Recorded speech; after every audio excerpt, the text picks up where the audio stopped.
Brandon, why don't you just acknowledge that you have feelings for Amy and you don't want her going out with other men? And unfriend Leonard Hofstadter. But here's a radical thought. Go old school. Challenge Stewart to a fight. I mean, nothing makes the ladies hotter than two skinny white guys swatting at each other with their eyes closed. The upcoming Big Bang Theory spin-off is set to launch on Max, with Brian Posehn reprising his role as Bert, alongside Kevin Sussman and Lauren Lapkus. Announced in April 2023, this sequel is being developed by Chuck Lorre, the original series co-creator. The project was delayed by the 2023 Writers Guild strike, but more details have emerged, confirming the return of several familiar faces from the original show.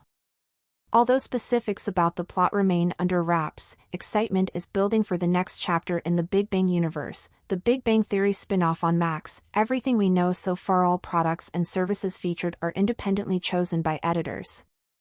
However, TV Line may receive a commission on orders placed through its retail links, and the retailer may receive certain auditable data for accounting purposes. We can already promise that the Big Bang Theory spin-off is gonna, rock.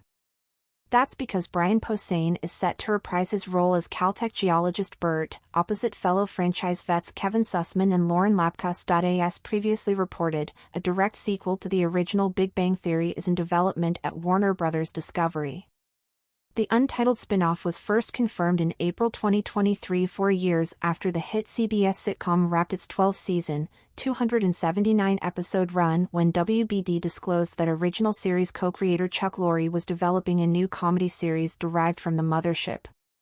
But beyond its streaming destination, no further details were announced, and 3 weeks later, the Writers Guild of America went on a 148-day strike, which put any further development on hold for the duration of the industry walkout, which ended that September. Now, more than a year later, we know quite a bit about the potential offshoot, including which familiar faces from the original series will return both behind and in front of the camera.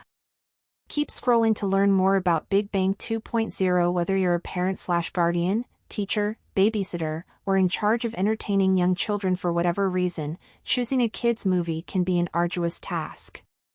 You don't want to be talked down to buy a cartoon animal with a voice pitched so high it gives you a tension headache, and frankly, kids don't deserve that either. Here are some movies for kids that adults can actually enjoy and love.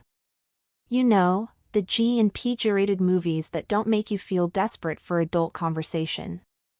Or, if there are no children in your vicinity and you just feel like watching a kids' movie because you've had a stressful day or just enjoy them, that is entirely your prerogative. These are also films that adults can enjoy, not just because they themselves enjoyed them as kids. Nobody needs any help picking a Pixar movie or a Star Wars, universally beloved by adults and kids alike. You probably already have a favorite. You already know what kids' movies hit all the right nostalgia. You have the franchises you're excited to share with little ones in your life lined up and ready to go. Also, while there are plenty of adults who rock out to Frozen and Moana, parents with young kids might be sick of them by now, so it's always good to have some fresh options. More than 20 million Americans are set to skip work on Monday after watching the Super Bowl showdown between the Kansas City Chiefs and Philadelphia Eagles, and research suggests the absences could cost the U.S. economy up to $3 billion. A TV audience in excess of 100 million viewers is expected to tune in as the Chiefs and Eagles go head-to-head at Caesars Superdome in New Orleans for the richest prize in the sport, the Vince Lombardi Trophy. Many of those tuning in will indulge in alcoholic beverages of their choosing, and research from HR and workplace management firm UKG indicates tens of millions will not be heading to work on Monday morning as a result of the festivities. An estimated 22.6 million workers are set to stay at home on Monday, up from 16.1 million last year, including 3.2 million who intend to call in sick even though they are not. A further 3.2 million intend to ghost their employers by not informing their bosses they will not be turning up at work. Almost 13 million workers, meanwhile, have been prepared and organized pre-approved time off, and 4.8 million have swapped shifts with their coworkers. Another 13 million intend to show up late to work. Many others, however, will keep up their end of the bargain by showing up as expected on Monday, but they will do so nursing a hangover. And a study by the National Library of Medicine has found that workers are 25% less productive while working with a hangover, and with the average American employee earning $222 per day, Net Voucher Codes estimates each hungover worker will cost their company $55 per head in productivity, dealing a significant blow to the economy that could be worth as much as $3 billion. We launched this research years ago to start a conversation to help organizations prepare for unplanned absences, people playing hooky or ghosting work altogether because of the Super Bowl and other pop culture events that impact work, said Julie Devlin, of UKG. Although a record number of employees plan to miss work on Monday, we continue to see forward progress with managers and employees having more open conversations about taking the day off, swapping shifts, or making arrangements to come in late so that the business is covered. The Silurian hypothesis presents a fascinating conjecture. Could an advanced civilization have existed on Earth long before humans appeared? This hypothesis challenges our understanding of Earth's history, suggesting that evidence of such a civilization might be hidden beneath millions of years of geological change.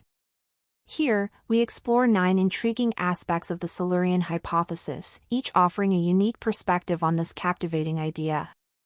From geological traces to potential technological remnants, these items will take you on a journey through time, encouraging you to ponder the mysteries of Earth's distant past. Paradise, the new series by This Is Us creator Dan Fogelman, has officially welcomed viewers into its top-secret world and introduced the main players behind its dystopian mystery.